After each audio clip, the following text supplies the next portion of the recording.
This meeting to order. It's the regular Board of Education meeting of the Kaneland Community Unit School District 302, and we will rise for the pledge.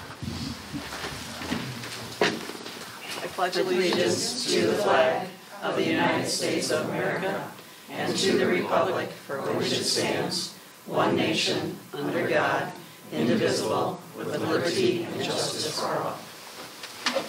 Oh! A little deeper than you thought. You're short enough as it is. You don't need to add to it. I know. You got it? Oh, she. No, that should go down. Yes, the Bruce chair. I'll switch it for this one. No, that's all right. Are we good? There you go. We're good. All right, roll call when you're ready. Mrs. Sparber. Here. Mr. Terry. Here. Mr. Lawler. Here. Mrs. Pavlak. Here. Mr. Rivas. Here. Mrs. Witt. Here. All right, so we have a quorum with 6 members present, and would anyone like to move something from the consent agenda to new business? No? Okay, we'll move on to the approval of the agenda. Would someone like to make a motion to approve the agenda? So moved. Second. And a roll call when you're ready. Mr. Carey. Aye. Mr. Lawler. Aye. Mrs. Pavlak. Aye. Mr. Rivas. Aye. Mrs. Sparber. Aye. Mrs. Witt. Aye. All right, motion carries 6-0, and we'll move on to superintendent salutes. Thank you. Oh, you know what? I'm sorry. Before you go, I didn't tell everyone that we are live streaming this meeting, and that it will be archived for access at any time by our community members on the internet within 24 to 48 hours. So go ahead. For a salute tonight, we have a group of staff members. If you haven't heard yet or seen, we have our One School, One Book program, kind of initiated last spring. And Ann Olson, our instructional coach, one of our instructional coaches was instrumental in getting that off the ground with a number of other staff members. So I'll take a second to thank and congratulate Ann. Please join me. And since it's a book, a novel, we'll let Ann tell a little story about how it came to be and what we're doing and how we're doing it, and share some of those details. Ann? I had noticed that other school districts surrounding us were doing the One School, One Book, and I wanted to bring it out here to Kaneland. So I corralled Katie Riley at the very beginning, and she said, okay, I'll work with you. So once the other schools heard about it, they wanted to become interested in it too. So we did it with all 4 elementary schools, and we're reading one book, and the one and only Ivan.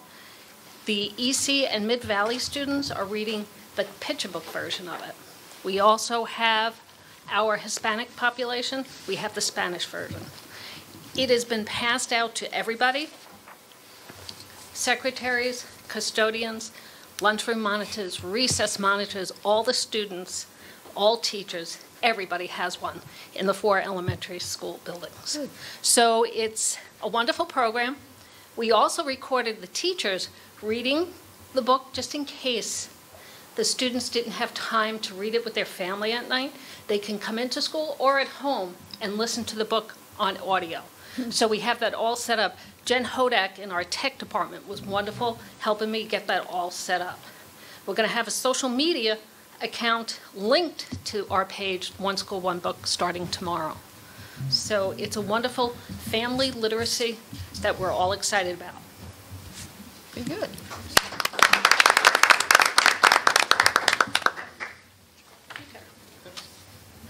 Linda Zalkowski, she is our coordinator, wonderful coordinator for John Stewart Elementary.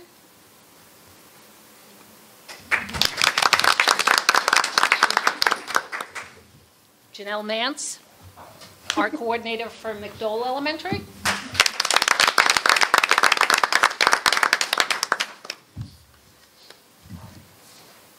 Kelly Johnson from John Shields, she wasn't able to make it this evening, but she is our coordinator for that school.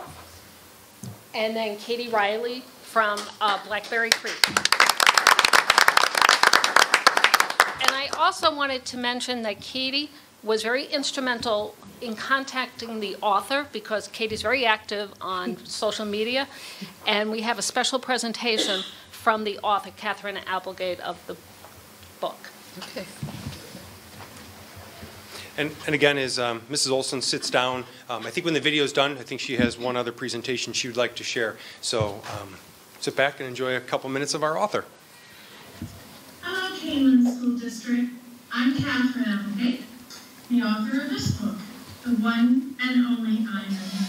And I was thrilled when I found out that you guys were going to be reading Ivan as a group. I really hope you enjoy this story. Believe it or not, it's based on a true story. There really was a gorilla named Ivan. He lived, which is hard to believe, but he lived in a log for decades. And this was in Tacoma, Washington. But his story took a very interesting turn, and I think you'll enjoy hearing about it. One of the characters in the book is this guy. This is Bob the dog. I think he may actually be my favorite character, and he is based on this gentleman. This is Stan, my dog. He sits on my lap whenever I Skype or do videos or try to type, which, as you can imagine, is pretty frustrating. Fortunately, he's very small. But Bob was based on Stan. This was a really fun book for me to write, and I think an important book because it talks about the way we treat captive wild animals. And Ivan's story was not unique. Other animals are still being treated the way he was, and there are lots of things you guys can do to help. I want to show you one more thing before I go. This is an original Ivan. I'll hold it this way so you can see it a little better. Yes, it looks pretty much like a finger painting your 3-year-old sister made, and it is in fact made by Ivan, and a friend of mine obtained it for me. I keep it in my living room, and it's considered extra special because he peed on it. So, I wish you happy, happy reading. I hope Ivan's story touches your hearts the way it touched mine. And keep reading after that, because books are the way we learn about the world and the way we connect with other people.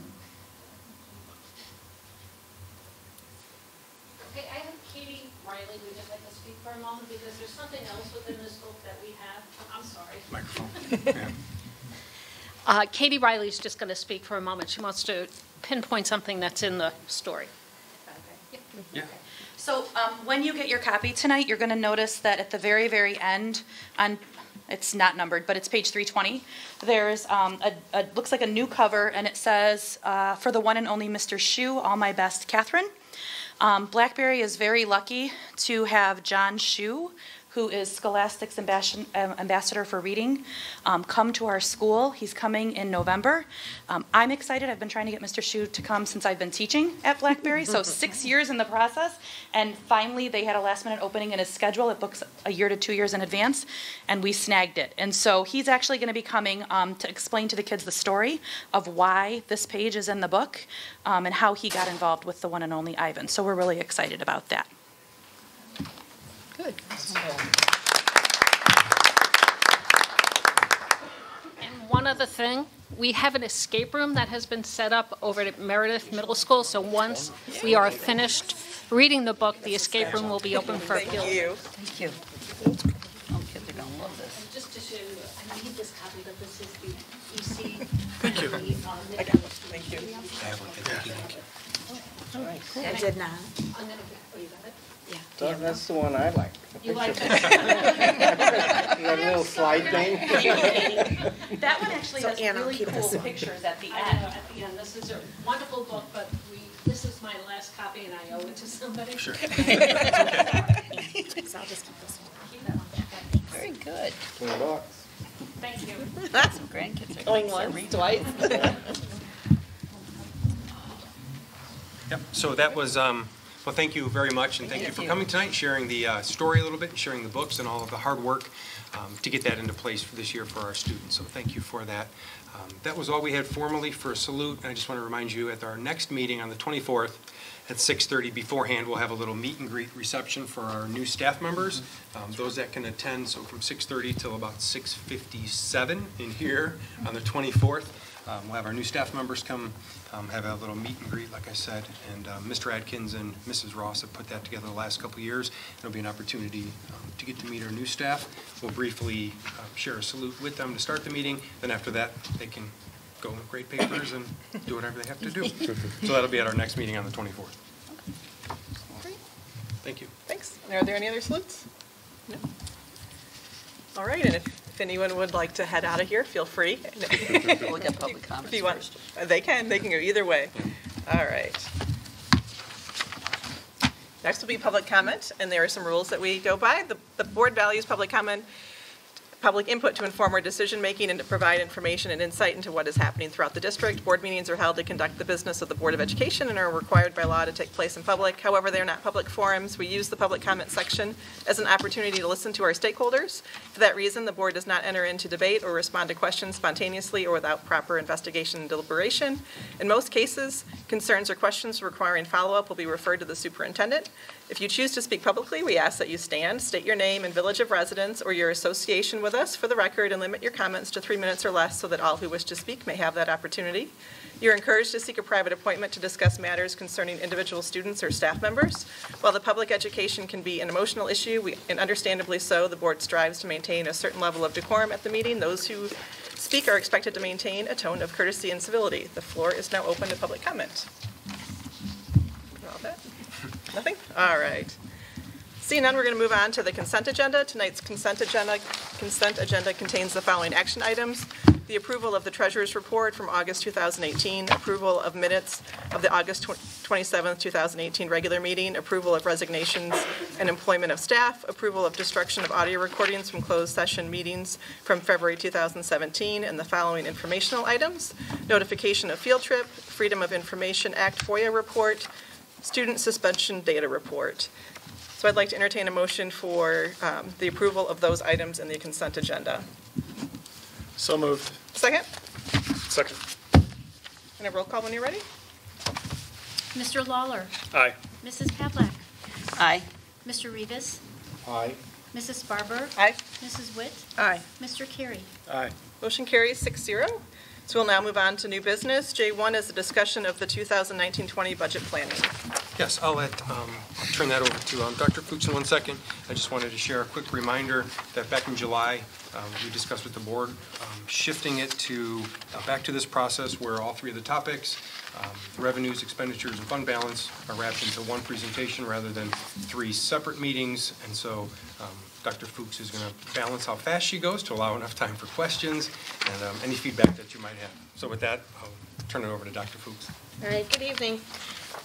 Just to kind of remind you where we're at in the budgeting process. Typically, we tonight would have approved the final budget, but given the fact that we just finalized all salary information a week and a half ago, we are still putting the final touches on the budget.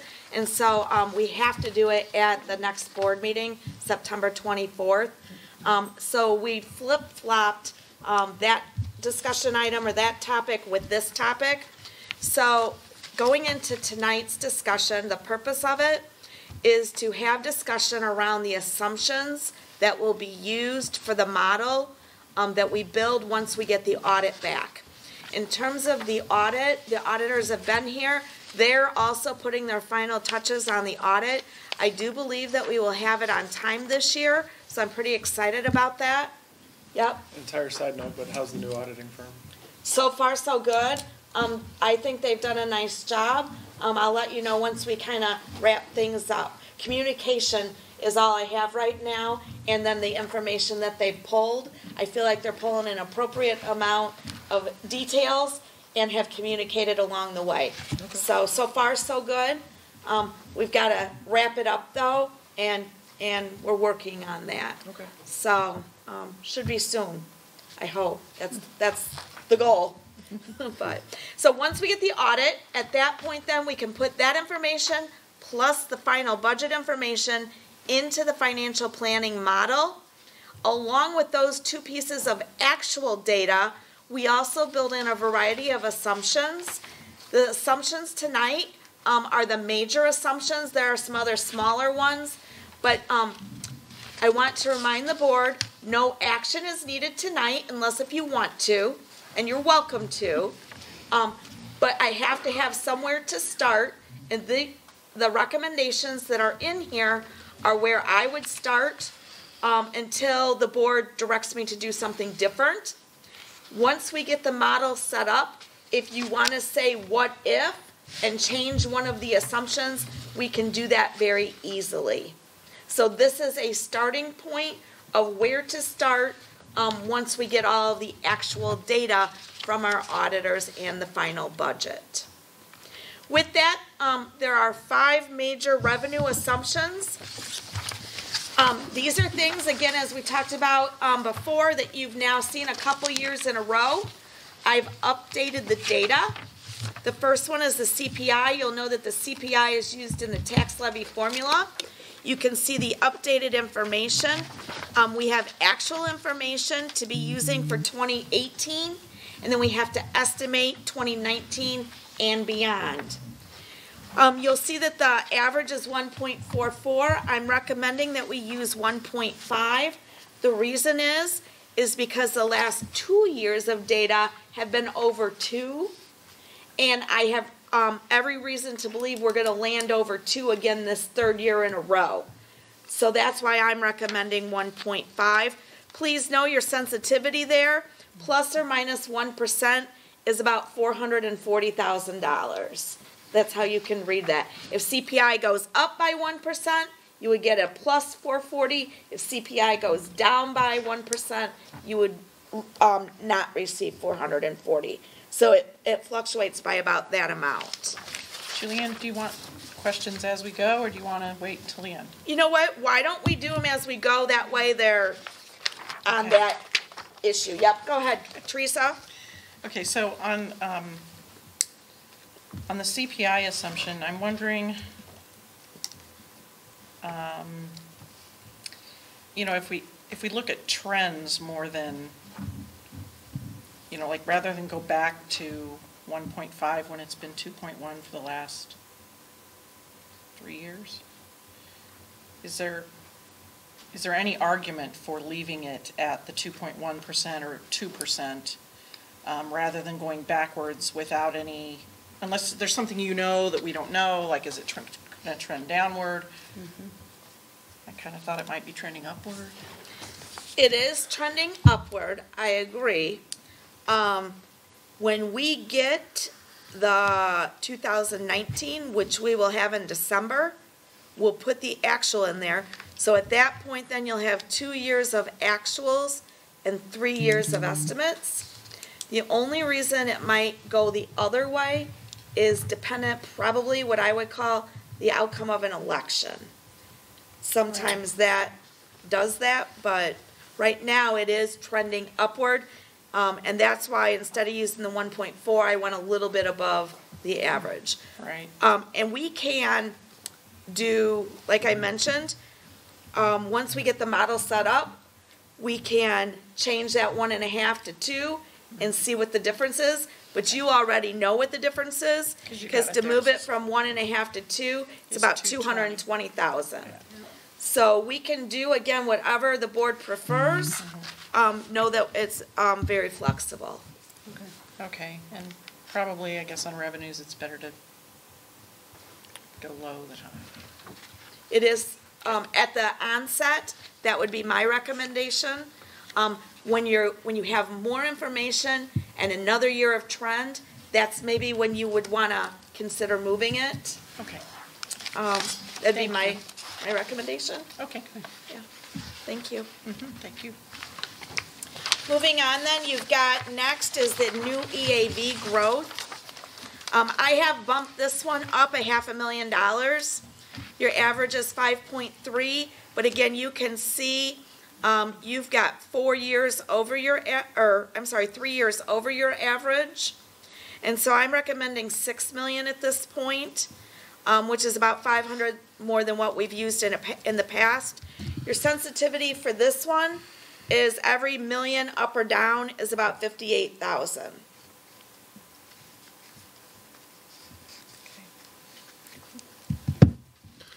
CPPRT, we have to put this on here because we have to do something with it, but it is not significant in the amount of money that it brings into the district.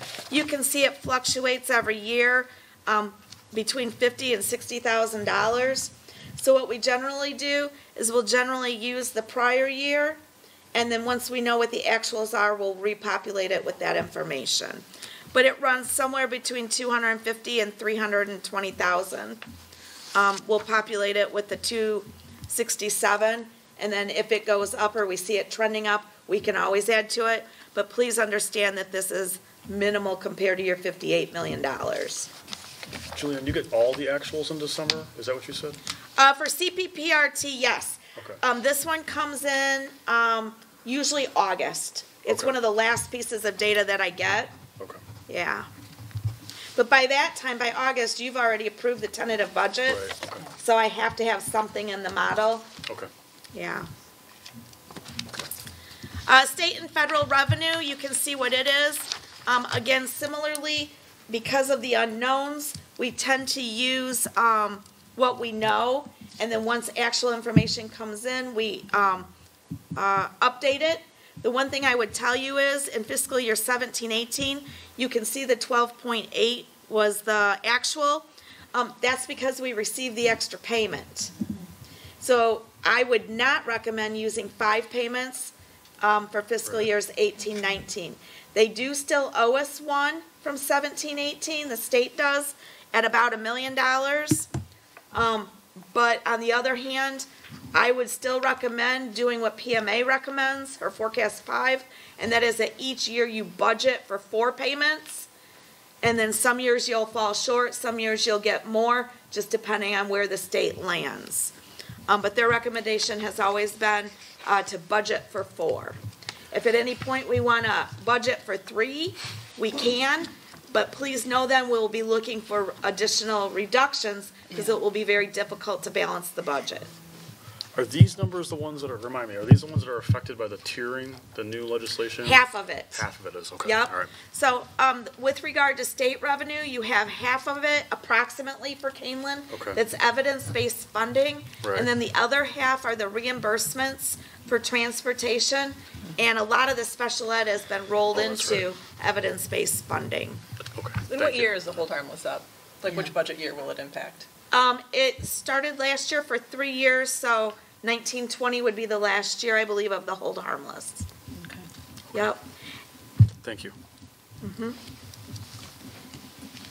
3 unknowns in revenues that I just keep an eye on. We talk about them each year.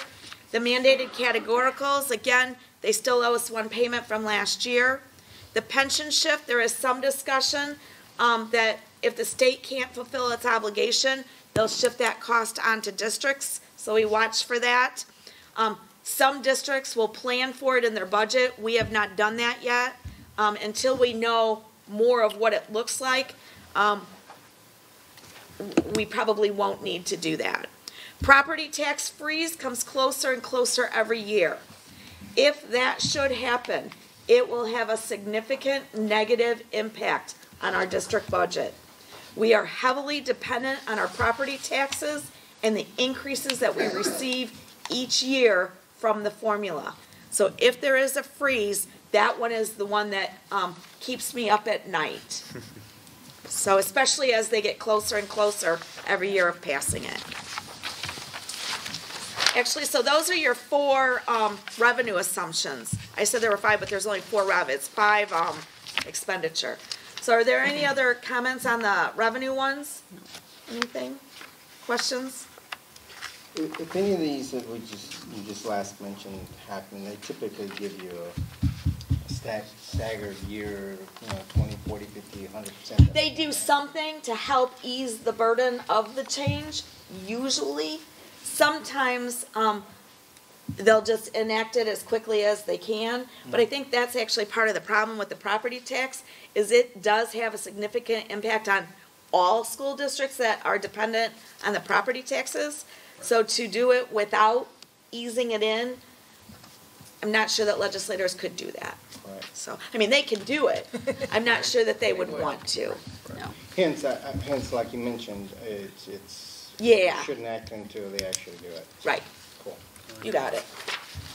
Okay, I'm going to move on then to expenditures. And there are 5 significant expenditures, with the greatest one being staffing. So with regard to staffing, it contributes about 75 to 80% of our operating budget. Right now, we know one of our association's salaries for the 1920 school year, so I can actually put that in to the model. Our other association and our other non-associated employees, typically what we will do is put in a 0, and then we will be able to see what your revenues are over your expenditures, which will then help us to plan and prepare for any salary increases that might be available. We tend to keep the staffing level the same, and then as we need to make adjustments, then we can do so because we use an average number in any kind of planning, whether that be reduction and or additions. Any comments or thoughts on that? So right now, when you speak in, will the future years be the floor or 0? Because it's unknown. What I'll put in next year, what I know. Yeah. But then we've got CPI in for years 3 and 4. I'll probably put 0, but I could easily rationalize putting in the 1.5 if you want. Either. Please. Well, I'd go put in the 1.5. Put in the 1.5. For speak? Please. Okay, I can do that for years 3 and 4. Year 5 then, Ryan, because it's a 5-year projection, I will put in 0 for that because that's an unknown. Okay. Is that, okay, so, Well, I think it makes sense to. Yeah, me too. If somewhere else you assume CPI is 1.5, then just carry it through the whole Yeah. So process. year 5 you want? yep. plus it And gives that's us what I something to put work in for CPI in the levy, in the revenue section. Yeah. So we could be But see, consistent. But year 5 isn't CPI yet, you know what I'm saying? It's. Yeah, if it's Oh, not been we know. decided, it's So 0. CPI, then. with. But she said 0 for that one. Yes. right? Yep, I didn't 0 know if for she was saying 5. something different. Okay, but I've got that change made for the years 3 and 4. Okay. Okay. Any other thoughts on what you'd like to see? I guess I could make the argument that we could just use the average for the other placeholders, but I know that, does anyone else have thoughts on that? For the other, So that's the I don't difference like to do between. it. okay, then that's why I brought it up. I knew that somebody would disagree with me, which is fine, but Are you talking about for salaries? Yeah. Salary increases? just like overall across the board, like one big lump pot, not broken down by, I just hate to make an assumption of one thing, and then Yeah. if we're unable to give up to that point, someone who's following might be counting on it. I would agree with that. And but that way, if we put 0 in, I hate to give any kind of false information that Yeah. somebody might think is accurate. Or is a floor. The Okay, floor yeah. is 0, yeah, well, yeah, I understand that the floor depending is 0. on the financial health of the district. Okay. Even though it's rare that we. So one strategy that I use to think through it that I can help the board with is if we use 0, we will know what our revenues and our expenditures are without it. And then I can estimate what a 1% cost increase is for the various groups, as well as a total or an aggregate number. And we can use that number against what we know our revenues and expenditures are to help you plan how you want to address salary increases. I guess part of the reason I bring it up or my frustration is that there's salary and there's several groups that we use placeholders, and keeping it all straight in my head to look at the budget at any given time and say, well, we're on, we're off, we're unknown because you got to add this back in and that back in or take things out makes it sometimes hard to follow as to where we're at. So I guess my thought process was trying to simplify that a little bit. Yeah, in my mind, it goes both ways. If you put in a number, I think you can disappoint, but it also kind of anchors the discussion, maybe lower Yeah. than what you might, it kind of biases you, I think, in a way, too. Maybe not. I mean, it's just a number, but I think it kind of anchors you at a predetermined point that was arbitrarily picked, but that's all. Okay. Yeah. But if it's explained and it's the same number all the way across, like kind of what you just said about the it's Well, all right. The same is true for 0. Right. Let me ask. true, but 0, 0. What's the sensitivity on that? Like, is there an overall, like, across the board, if we gave everybody, the district employees, a 1% raise, it's gonna cost X dollars? Yes, there is a number on that. I didn't put it in here. It is, hold on one second. No problem.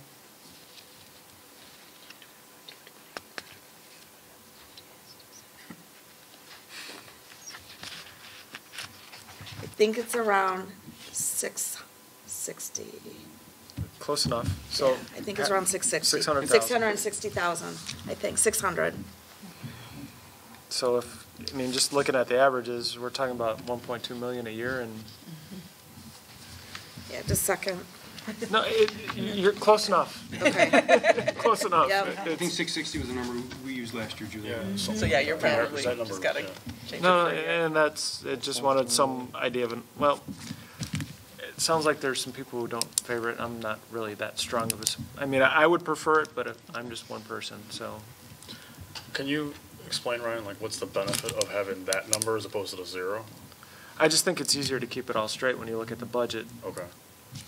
If it says we're balanced, that we don't have to figure in, looking out 5 years, you add 1.2 million a year, or whatever the right number right. is over the next 5 years to get a better outlook as to what we're looking at. Okay. I was just thinking, I think the why we're shy of it is because it's sort of a commitment that we're not ready to make, right? Well, I guess I don't see it as a commitment. It's perception, yeah. Yeah, I think that the groups that we employ are pretty well informed as to what's going on in the district, so I don't think they should take it as a guarantee or a promise. We're just trying to get more accurate on the budget, is my opinion. But I agree. I can see how people might say, well, I your think budget's balanced, so that's the right. magic number. I just think it almost starts negotiations at some point, right? Because now you've said here's a number, so now we're kind of working from that number as opposed to a baseline, Yeah. which would be my concern. Okay, fair enough. Okay, and I'm gonna revise, it's 330, because 660 was 2%. Oh, You just asked it. Uh-huh, it's 330. That's fine.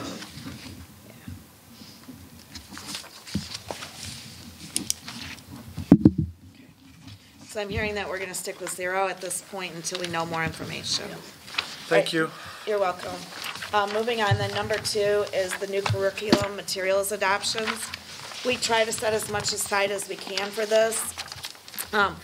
Each year, we review a curriculum or more than one, depending on the year and the size of the curriculum. In the past, our target has been $400,000 per year. For the past couple of years, as we've reduced budgets, the first year we cut $100,000. The second year we cut $50,000 more. So they've taken a pretty good hit. My recommendation at this point is to bump it back up to at least $300,000. If we find that we have extra room, I would consider this one a priority in terms of increasing it, depending on where we land with staff and salaries and balancing the budget and things like that. So again, this is where I would like to start, is at 300. We can start wherever the board would like to do that. All right, so this is the 1920 school year, That's correct. which is the review of all the language arts. Is I that, thought language arts was just done. no, what's, Language arts is going on right now. Yeah. For next year, so this 300,000 would be for next year's 1920 budget when that review is done. okay, so is language arts typically more expensive, or, I mean, are we better off putting? Well, language arts will be paid for with this year's money. For next year's materials? They're reviewing it now, and then they'll purchase at the end of this year. Are the purchases June and July? Usually all year long, Okay. once they decide. Because, This I'm year's almost budget? This year's budget or next year's budget? yeah, What it goes with? both. It just depends on how much, because they're still behind from the specials. They're still putting some of that in this year's. So I have to believe some of the language arts is gonna carry over, but there should be another one that they get started on. When is social science? Because it's on a 7-year Yeah. review, so when this one ends, I don't know which Yeah, next one I is, have but to- another one will start. I have to look at I did not look at the review, And I because get- they spend it. You bring up a Yeah. very good question, though. Yeah. It would be nice to know which one of them is higher than the other, even wherever the cycles are. Well, and it just Typical. depends, yes. Yeah, and I know it Yeah. depends, but typically, what has Okay. happened? Yeah. Yep. You don't want to be always shortchanging the same curriculum. Just- Right, and it wouldn't, because they catch it up as soon as they can, but I can certainly get the rotation, and we can look back and see if it was an expensive one or not. I know math is almost always very expensive, between the curriculum and the manipulatives, it's very expensive. CTE is very expensive, that was the one where they fell behind on, when we only did the 300,000. So, so we can bring back that curricular rotation with some estimates. When you say fall behind, meaning they didn't have enough money in one year's budget, so they borrowed from the next in order, all right? How much, I guess I'm asking a question you probably can't answer, but how much do we need to end that borrowing practice because it's just shorting each year? 400 has usually been sufficient. If you can get 400 in this line item, they're usually pretty well funded, So I guess I would suggest that we move it to 400,000. okay? Instead I of think 3. I think some of Yeah. the thing with the CTE stuff was some of the classes, I believe, if I remember right, didn't launch the first year. So some of it was sort of a built-in delay because you weren't going to teach it the next year. You know, Right. the class 2 of the first class you haven't taught yet. So you still might need more. But I think some of it was an intentional delay. But maybe it was all budgetary too. I wouldn't know. I guess part of my logic is we're talking about $100,000. We, for the last several years, have been diligent about replacing buses. I'd rather fund $100,000 to curriculum and be short a bus than, so I would prefer money go into this area, is my thought process. So I would agree with that. I mean, we're in the business of curriculum. What bothers me is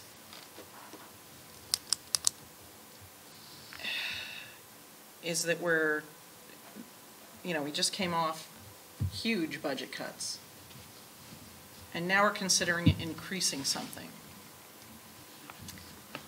Would we have had to cut that if we weren't going to increase this year? Do you see what I'm saying?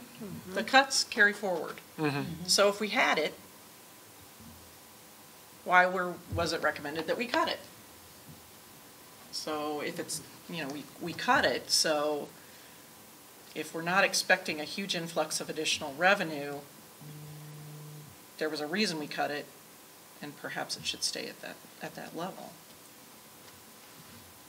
That is one of the challenges with balancing a budget, is figuring out where that threshold is Yeah. for the balance. Right. Yeah. And it was cut because it was in a list of over $3 million. Right. $1.5 million each year. We Right. tried to stay as far away from the classroom with class size and staffing as possible. In order to do that, it has to come from somewhere. So, I guess I'm wondering why it doesn't have to come from somewhere this year. What is it coming from this year in order to increase? If we were to increase that assumption, where's it coming from? I can't answer that right now until we get the model going, and then we'll see how much we're over or under. Okay. So this is I'm okay with the assumption being 400,000 because that's probably where we should be. Right. But when it comes to reality, Right. it bothers me to cut and then come back and say, oh, okay, now this year we're just going to put it all back in. It almost sends the message that the cut wasn't Necessary. valid or something. And that is true, because if we add 100,000 here, 100,000 in technology, 100,000 there, you're right, we're not gonna balance and we're gonna have the same conversation of where do you wanna reduce your expenditures. You're not wrong, it's a fair question. Because there's a lot of things we want and need. At Yeah, the same time, if you have 4 items, yes, you can't bring them all back at one time. Right. And you're gonna have to take some risks. And then whether it's average across the same thing or one biggest impact.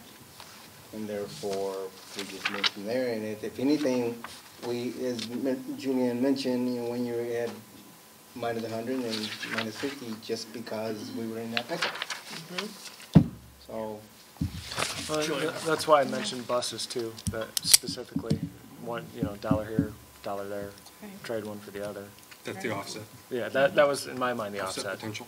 Yeah. So then we're going to get to buses pretty soon. Yep, we sure are. I was Let's do technology next because it's, I'm Okay. sorry, go ahead, Before I Aaron. think- These are hierarchical, is that true? Like, we went from staffing to curriculum to technologies, buses to capital projects? No. No, they're not? Not at all. Okay, so we're not saying that one's more important than the other? in Not this at list? all. No. We're saying that we have to address all of them, Okay. yeah. So from my perspective, they almost seem like that though, and I could be wrong, I don't know if the rest of the board agrees with that, but they almost seem like most impact on students, least impact on students, but no. It's not intentional, no. Not intentionally, Okay. yeah. I agree, Dr. Layden. So we're going to come back to this? Is that what we decided, or did we pick one? I'm not sure I'm where not we sure. landed, so I guess I would need Yeah, clarification. so we want 300, 400s, or something in between. I'm fine with 400 because it's just a model, and if we have to Right, correct it, 400. we'll correct it. But it's nice to assume that we might be able to have the money for the correction. Okay, Okay. thank you. Technology, if you'll recall, we're planning and trying to move forward in 1920 with the one-to-one initiative, which should fund itself. However, we do need to replace the teacher laptops. They've needed to be replaced for 2 years now, and we've delayed. And so your cost on teacher laptops, give or take, are about $450,000 if you want to buy them, or about $150,000 per year if you want to lease them for 4 years. So what I've done in here in the model is I've added money back. I'm recommending up to $800,000, but again, this can be a discussion, and we can move this number in any manner that the board chooses in order to see what you need to see when we get the results of the projections. Once we get that $800,000 for the 1920 school year, you can drop it by the amount of the laptops, because you wouldn't need those for the next 3 or 4 years. Unless if you choose a lease, then you would need to have that lease amount in there from year to year. You said about 450 to buy and about 150 for 4 years, so an extra 150 if we lease.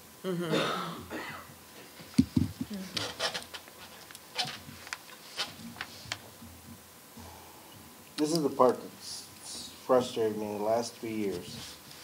I've asked what kind of plan we're gonna have, and I don't wanna really get into the details of this.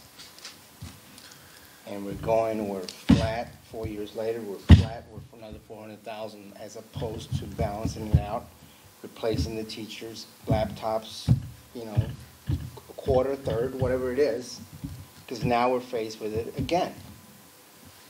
And I've asked every year, and it hasn't happened, and now we're faced with it again. So do I understand that what you'd like to see is that either 1/3 or 1/4 of the laptops each year get replaced and get onto a cycle? Whatever is decided, it's my idea, but I just don't care for facing with it every 4 years. I mean, you mentioned a number of 800,000, and I know that's, if you split it up between the devices and the computers that you need to go with now, that's extreme compared to, as an example, the leasing. If we had gone into leasing 3 years ago or recycle them, we wouldn't be here. And I've asked that same question since we initially bought them, and it was never addressed. Okay. I thought, and I might be remembering this wrong, but I thought when Tim presented it to us, he did present us in that way, Pedro, where it was kind of a rolling thing that would affect certain groups I every. think that was it the one-to-one you're talking about, or no? I thought teachers. That was the That one-to-one. was just one-to-one? That was Okay. one-to-one. Like I said, I could have remembered it wrong. Yeah. Sometimes when Tim talks. No, The problem was when we bought the teacher laptops initially, it was bought as a single purchase in the springtime when there was extra money. And so at that point then, you don't want to start turning them over every year because you've only got 1-year-old laptops, a portion. So we never did, you're right. But then when it became time, at that point, we were cutting $1.5 million. They were 3 years old, 4 years old. And so when it became time, at that point, we were in the budget reduction process. So it was difficult to pick what to reduce and what to keep buying. So we can look at that process again and see how that would work, and kind of go from there. So are they all the same? I mean, the Yes. ones out there now, they're all the same? Yes, they are. Okay. What do you mean by the same? Do you mean Same model. student versus staff? No, Same just the age, staff. Same age, at the end of the day. Same right? age is what I'm thinking about. Yes. At one time, they were all purchased at the same time. Okay, so they're all same age.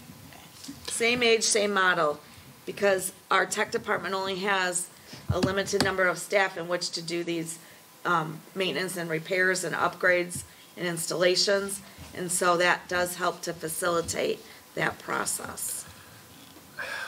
We had I think the same presentation that you were talking about. They talked about the one-to-one initiative, and they were talking about different options on how to fund that.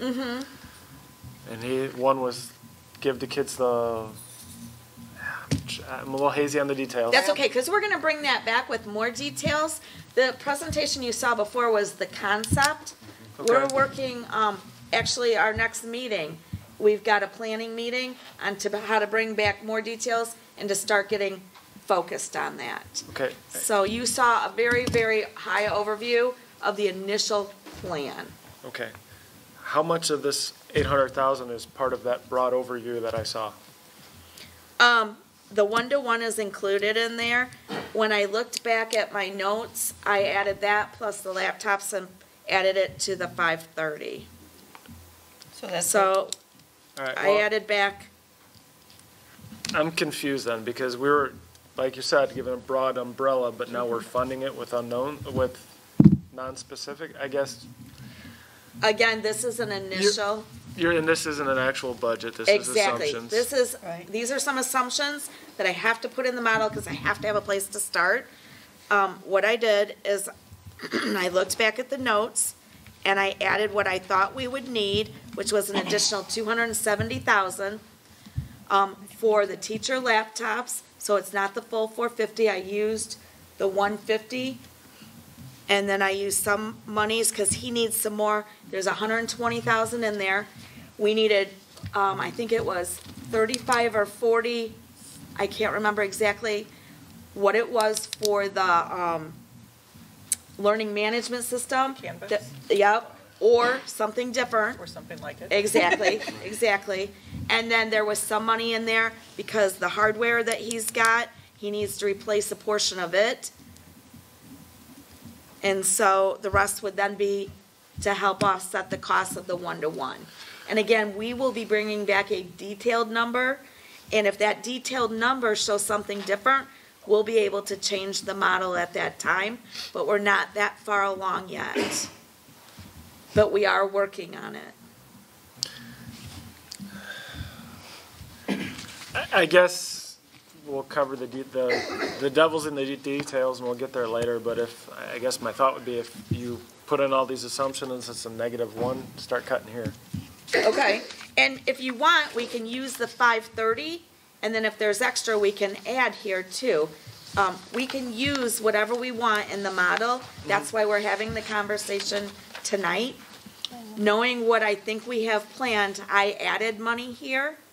But if we need to, we can start with the 530 and add it later as we know exactly what we'll need at that time. That'd be my preference, but I do think, though, we've delayed the teacher laptops for 2 years, and that's likely going to be an increased cost from a prior year, and I wouldn't see it delaying again, just my thought.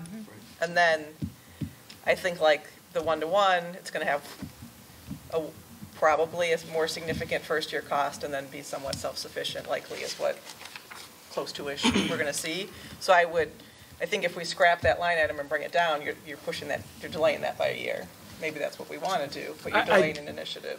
I don't know if I want to delay it or not. I want to know more about it before I. But I could see with those two things why it would be high for 1 year and come back down. Yes, we have delayed the teachers' portions, and I still think we should just go like whatever increments, half, quarter, whatever it is, even where we're at. I know one of the things that Tim mentioned was that he can't find batteries. I don't buy that. But there's still only 150-ish in here. There's not 450. So to me, it still needs to go up from last year. But whatever, I mean, this is just assumptions to start with. I mean, I think if your knowledge of the situation suggests that it should be 800 because it's closer to what we're really going to spend, we might as well assume it, right? Start there. I mean, because it's not like we cannot replace the teacher laptops again. We don't have that option. Well, I guess we could debate if we do half, all, quarter, or lease. But the other initiative, the one-to-one, was so fuzzy on it was a broad, I'm not saying It it's was bad. mostly self-sufficient by an increase in the technology. But you haven't Yeah, but heard that's basically adding cost to the parents, which I think we need to discuss, but because it was a pretty healthy increase in the technology fee. So I guess it's all hypothetical until we get a little further down the road, so. Yep, it is very early, very, very early. The rubber meets the road in January. At that point, we have to make final decisions so that we can move forward with staffing and things like that. But tonight's conversation is a broad overview, reminding you of all of the assumptions, talking a little bit about what we think we need and or can do, and then make changes accordingly, and then that'll give us a place to start. And that's part of the goal of the assumption, is to share this, to get the feedback, then when we go back and build it, we have an idea where to clarify and how much and where. So that's part of what this process is. A little bit daunting and frustrating at times, but it's kind of the intention of the assumptions. Right. So, I know I've been talking, I mean, my preference would be to keep it at your recommendation, but I will go with whatever the group goes with, because I think we just need to move on. Okay. Move forward. I mean, it's a hypothetical, And I can look at it and say, in my mind, and up it by. Well, and I think what I had suggested was leave it at what it is, but if she comes in at a negative number, cut here first. Meaning, so if she finishes up her hypothetical budget and it's negative numbers, come back and cut this back down to the. Depending on what happens in the next few pages. Oh, Yes, there's a Or- couple more to go here. Fair enough. If other people have different priorities. Yeah, fair enough. Yeah. At the end of the day, be prepared to come with the easy plan, which I think was what presented to us before, and the thought-through plan, where you got broken down to, okay, we can't do that, how about this other option? Like a couple options on what we can do. All right, thank you. School buses are next. You can see what we've done in the past few years. For this year, we spent $352,000. We replaced 5 buses with 1-year-old replacements. I am recommending that we continue to do that. And so I did increase it just slightly to the $400,000, knowing it won't probably come in like that, but just in case. That number is a net number from the buses that we traded. So. So the 352 plus what we got back, that equals 4? No. Am I hearing you right? No, 352 is net, so that includes, for example, we got 4,000 or 5,000 per bus, some more, some less. That 352 was our final cost, net cost. Okay. So, capital projects, again, each year we go through that process. We haven't done that yet. We've got the meetings on the calendar for September and early October. Until I know exactly what's there, you know that the plan itself has lots and lots of things and needs. So at some point, we have to pick a number of where we want to be. I've picked 600 to start with. It's approximately 50,000 more than the 18-19 school year. And once we get that plan, you'll be able to see the plan. You'll be able to see what 600 will get for you. And then at that point, you can decide if you want it to be more or less, depending on where we're at. We have to do the life safety review, what is it called? Where the architect walks through the building and tells us we gotta fix all this stuff. That's a 10-year life safety study. We don't have any coming up next? We do. 2019 is the next one, I believe. Right now, we're in the 5-year cycle for Blackberry and McDowell. But we've got another one coming up for I think all 4 of the other buildings. High school, Harder should be ready to go in 19 as well, because it opened in 2009. And then you've got Shields and Stewart that are 20 years old, so they would be on their 10-year cycle too. So we've got more coming. The question behind the question was is there an average of how much money we're spending every year on those updates and if so, is that part of your, okay. It is. If I remember correctly, for Blackberry and McDowell, we needed about $25,000 per year to make all the recommendations, because they were really new. This was their first review after 10 years. And so there wasn't really a whole lot on the list. So about $25,000 per year. We've done some tuck pointing and things like that. With 4 of the next schools coming up, and those schools being older, Harder will need the least. The high school will need the most, with Blackberry and Shields in between. Shields and Stewart in between. Those life safety ones always scare me because they just kind of. They do. They do. That's a fair scare. It is, because you don't know where it's gonna land. So I put possible recommendations. I don't believe the board needs to take official action unless if you want to, because I can start with the numbers that we've discussed, and then when you see what is the results, once we have all the data in, I can bring it back, and at that point, if you want to make some changes, we can talk about it then. So, are there any other questions on the expenditures? Otherwise, I can review the fund balance information. Just off the top of your head, on the capital projects, what did you spend last year? 18, 19? Yeah. No, last. It's right here at the bottom of the page. Right here. Keep going. Right here. That's your capital project stuff. You have a budgeted number and an actual. We usually come in a little bit less. Okay. Okay, with the fund balance, there's a couple things. I've included the board's policy. Please note the next time that we bring press to you, the press updates, I have a recommended fund balance policy update from the auditor that we'll be talking about. It's so that it's in compliance with a new regulation.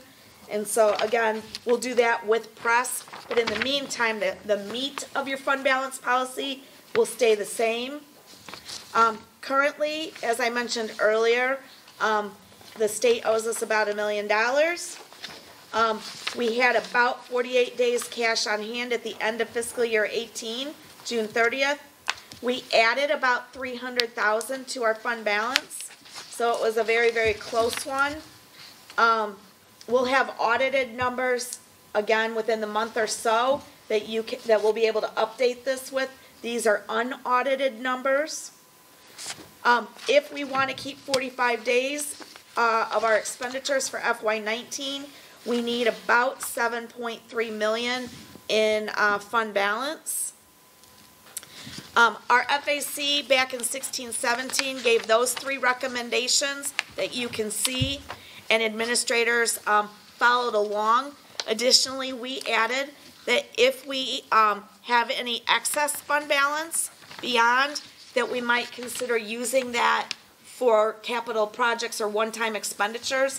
Perhaps that would be a good use, perhaps, for teacher laptop replacements, or something like that. That's a one-time thing every 4 years. Just something to consider. The life safety projects are going to need it, or you can continue to grow your fund balance for other rainy day types of things. Will that press update change this 45 days, or will 45 days still be in compliance? It won't change the 45 days. No, just some other kind of language. Okay. Yeah. Have we ever had so much balance that we give it back to the taxpayers? Not really, no. We abate a small Give it back or the balance? both. Oh, Yeah. The district has always operated on a very, very small fund balance. That's one of the FAC challenges when they have that discussion, is how much is enough for the rainy day, but how much is too much that we don't want that. So you manage your fund balance through your budget. If it's getting too high, you spend more than you take in and it brings it down. If it's getting too low, you spend less than you take in and it increases. You have very little control over your revenues and you have a lot of control over your expenditures. Fund balance is such a misleading term that it kind of bothers me, because it doesn't, if we say we're meeting the fund balance policy, it doesn't mean we have $7.3 million laying around we can go spend on something. That's correct. At least half of it's reserved for paying insurance premiums and taxes and other, it just means we have money there in case it's. That's not true. I missed part. This fund balance is your pure operating fund balance. Those health insurance premiums, that's kept in a different fund. It's not included in this number. Your actual cash balance is somewhere higher than that, somewhere around 10 to 12 million at the end of the fiscal year. But those are the dollars you can't touch. But the 7.3 isn't unspoken for. It's already budgeted to go somewhere. It's not like No. so is it coupled with the 10 that you just mentioned? The 7 part of the 10 as well? Yes, it is. All right, that's what you're talking about, that 3 million. You're right. Not even mention that portion in here. That way we're actually. That's because we don't typically talk about it because we can't use it. True. It's earmarked. Right, but it's been brought up before that our fund balance, we misreported fund balance, saying that it's been years ago, but saying that we have more money than we say, but we purposely don't mention it because we can't use it. Correct. Okay, I had the wrong number in my head, I'm sorry. That's okay. So on fund balance, I understand the intent of the FAC's recommendation to take anything we would add and use it for capital projects. I would say, though, that $300,000, and along with fluctuations in how much it costs per student and how much, it costs for a day, I'd hate to see us like automatically take $300,000 and move it without knowing those additional things. And I understand it's an assumption, whatever, but, And you'll notice in my assumptions tonight, I haven't applied that recommendation to the assumptions. Yeah. I have not done that, but I'd be happy to if that's what the board is asking for. So. I just think that the real point, numbers can fluctuate more, like it can cost more per day. It's 2 days of expenses. Yeah. 2 days. Yeah. It's not a lot, So it just, if we had a lot more in, and I have to say, I'm thrilled that we shrunk the fund balance and that we're within the, within. Right. About 45 days. Right in the 45 ballpark days. of the 45 days. I think that's where we should be, rather than, carrying large balances when you need it. And please remember, the state recommends 90 days. We're half of what the state recommends. Of course they do. Tell them to send us a check and we'll get there. And don't pay. I'll be sure to mention it. So is there anything else on Then we'll this? be told locally that we have too much. Yeah. Correct. That's the problem. Can I ask you a question about that? Yeah, so the state recommends 90 days, but we haven't seen, with our 45-day policy, we haven't seen significant negative impact to like our bond ratings and things. No, we were really lucky. We just had the bond rating from Moody's last spring, and they held us. So I was very, very thankful. We are having another bond rating coming up very soon with Standard & Poor's, and I'm anxious to see what that looks like. We should be okay because of the end of 17-18 where we came out ahead. So that's really good. And then at the next meeting, Bob Lewis will be here with PMA to talk about refunding. So we have an opportunity to save more money on our bonds by refunding. So it's with that bond refunding that we're going to have the bond rating. And so I'm hopeful Standard & Poor's will also keep our rating. Yeah, and So if it holds again, then we can at least assume that it's That Bob the and I- state's recommendation may not be that, That's right. that important. Yeah, and Bob and I did a lot of explaining to Moody's when we were on the rating call about the fact that it was planned. We knew that we needed to reduce, and we took care of it. Now our budget's balanced. We really explained it thoroughly. That's probably what makes the difference, so thanks for that. So, yep. So are we good with this? Should we, Yeah. good, move on to J2, you don't need anything? Yep, J2 is good with me. Thank you, everybody. Okay. I appreciate the feedback, the thoughts, and input. We'll talk about that at Cabinet and wait for our actuals and get that model built. Thank you. So J2, approval of donation for the Fox Valley Career Center. Yeah, fortunately, this is our third straight board meeting in which we were able to have a Yes. donation and accept that on behalf of our different generous groups. So I'll let Julianne give a few more of the details. So with Fox Valley Career Center, they received about $600 for the law enforcement program from the Fraternal Order of Police with Kane County. They use those to buy T-shirts for the students so that when they represented the Career Center, they would all have the same shirt. They also, Fox Valley received a new furnace and new air conditioning unit from DeKalb Mechanical East. As important as the actual donation, they are also offering their expertise to our instructors to help get this program off the ground and running because it's a pilot. And so that's really good for them because that will help to build the interest. And I know that Wabanzi has a nice program for that, for HVAC, and so I have a feeling that that's a program that maybe will grow in the future. That donation of the equipment was in the approximately valued at $2,100. And so again, the administration is very grateful for both of these donations from the private organizations. Any questions?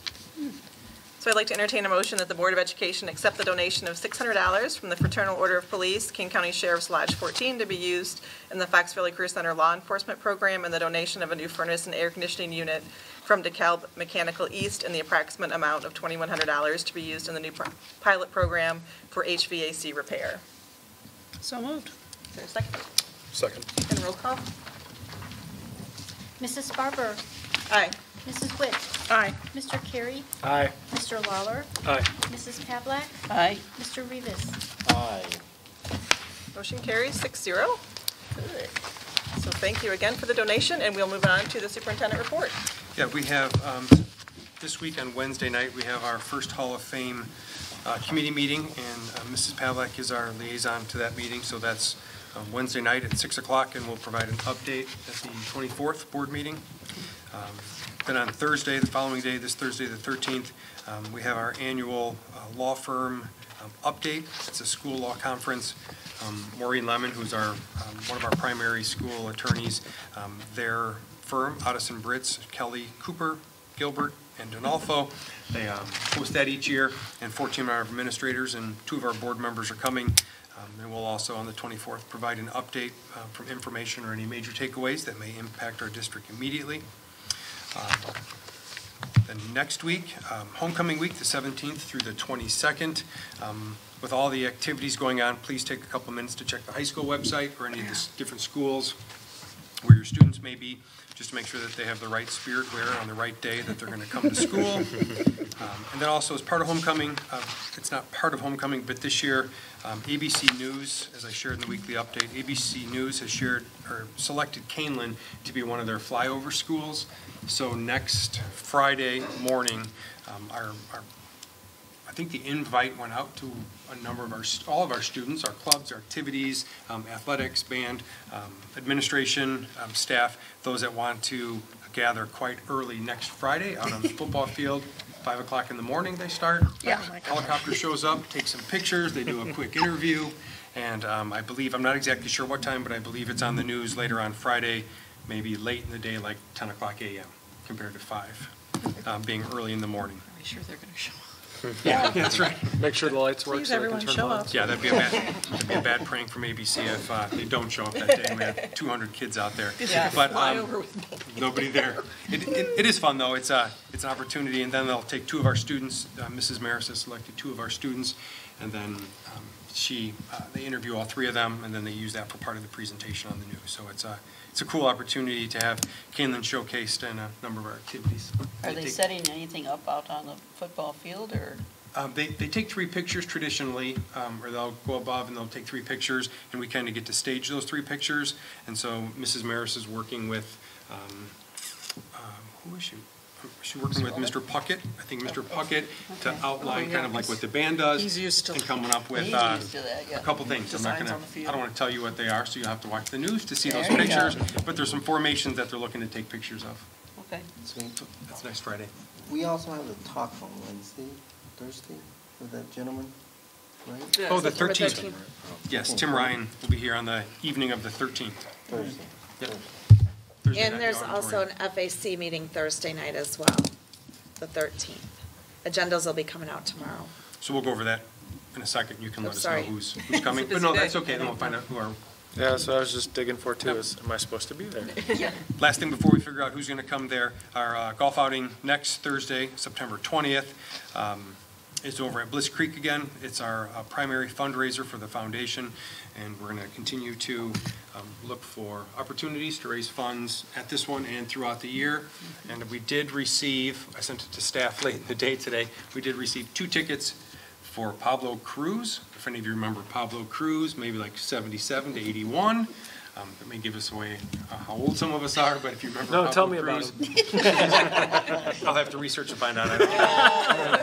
Yeah. He, I believe his band is going to be at the Arcata this Saturday. So it's a first come, first serve, last minute. I haven't checked my email yet. I'm sure there's going to be an outpouring, and we'll have to figure out the timestamps of everybody who is looking for those. But that will be one of the ideas, or one of the options going into the outing next Thursday to try to raise more money for the foundation. And if you recall, the foundation grants have already been awarded, and those grant recipients will be here in November at one of our November 12th board meeting. Okay. And Julianne, do you want to finalize the FAC member for this week? Do we know who that is? I got it. I just found the Calendar. So we got September, what, 13th? 13th. NG is number 2 and TW is number 1. So Teresa? Yeah. Is the FAC, yes. Team G, by the way, would be our The new person? the new person. I was going to say. What was that? New guy, new gal. New guy, okay, NG, okay. So Teresa, we meet in the district office still at Okay. 7. That's all I have for tonight. Great. All right, so are there any topics for future agendas? See none, then this is the second opportunity for public comment. Any public comment? No, all right. Seeing none, we are going into executive session tonight. It is for the selection of a person to fill a public office as defined in this act, including a vacancy in the public office when the public body is given power to appoint under law or ordinance, or the discipline, performance, or removal of the occupant of a public office when the public body is given power to remove the occupant under law or ordinance, as well as the appointment, employment, compensation, discipline, performance, or dismissal of specific employees of the public body or legal counsel for the public body, including hearing testimony on a complaint lodged against an employee of the public body or against legal counsel for the public body to determine its validity. And the third, collective negotiation matters between the public body and its employees or their representatives, or deliberations concerning salary schedules for one or more classes of employees. So I'd like to entertain a motion to go into executive session for those reasons. So moved. Is there a second? Second. And roll call. Mr. Rivas. Yes. You said aye. He's Yes. Mrs. Sparber. Aye. Mrs. Witt. Aye. Mr. Carey. Aye. Mr. Lawler. Aye. Mrs. Pavlik. Aye. Motion carries 6-0. So we are scheduled for executive session. We are not expecting any action to take place, so therefore the video recording will stop. There we go. That's it. Night-night. Night. Good night. Aye. Thanks.